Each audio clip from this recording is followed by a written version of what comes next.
So the big house is for sale. For years, Michigan Stadium has been the biggest football stadium in the country, and now it's a multi-purpose facility. It used to be only used for 7 or 8 Saturdays in the fall for football games, maybe a spring game, maybe a graduation ceremony or two, but then it largely sat empty. Now it's a concert hall. On September 27th, during the Wolverines bye week, singers Zach Bryan and John Mayer, pretty big names, they're going to perform the first ever concert in the stadium. It's already sold out, by the way.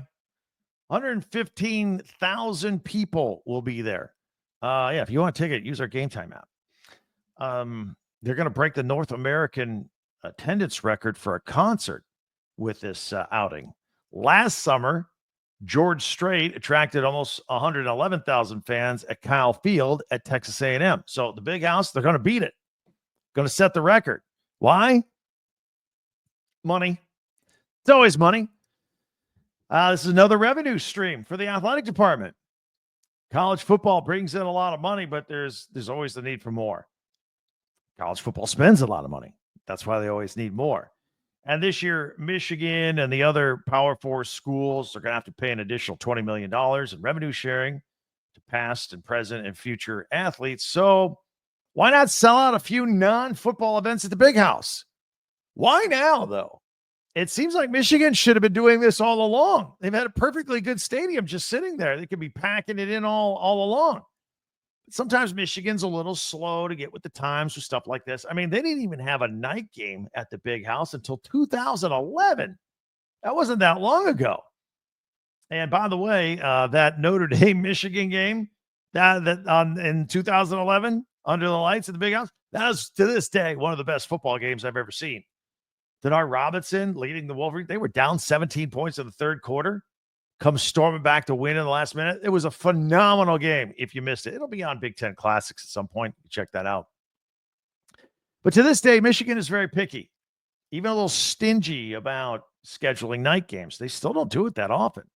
And forget about Friday night games. They're just, I mean, even though there's a pretty lucrative Big Ten TV contract for Friday nights, Michigan just not doing it. So nope.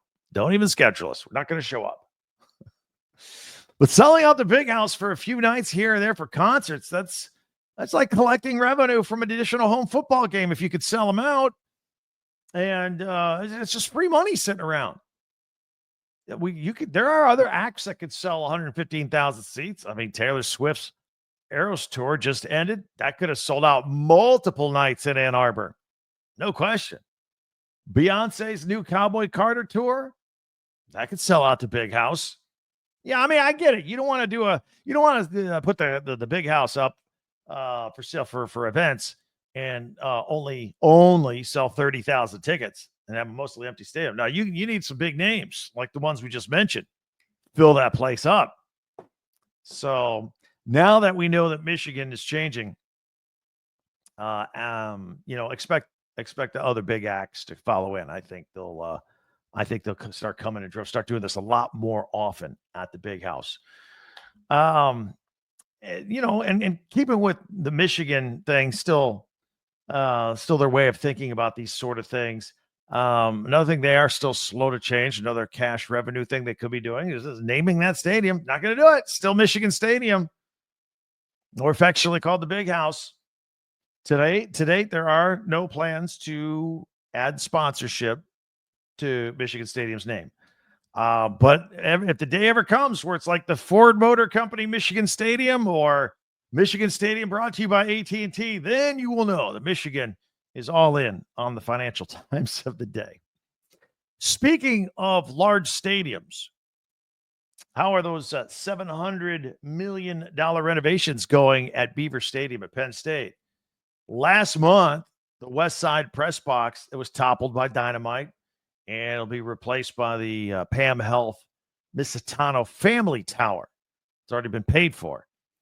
It'll feature premium seating, a new press box, a huge welcome center, and a community space that hosts all sorts of events all year long. That's how they get people to pay the money. Say, we can use this beyond just Saturdays.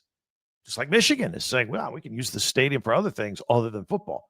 Penn State making this whole community center built in, and they use it all year round.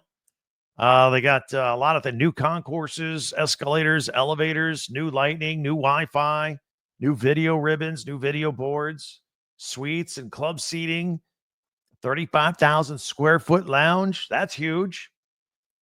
In the meantime, there'll be some construction happening during the next 2 seasons that they'll have to work around.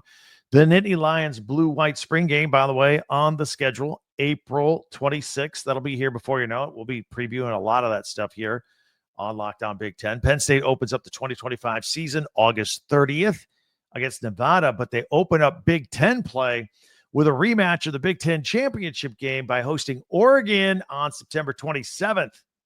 That's the same date as that country music concert over in Ann Arbor. But that day, they're going to be playing at Penn State against Oregon. And that game will be coming off a bye. So Penn State will be ready for the Oregon Ducks on that one. And then they've got their biggest road game of the season, November 1st at Ohio State, as we're looking at the schedule.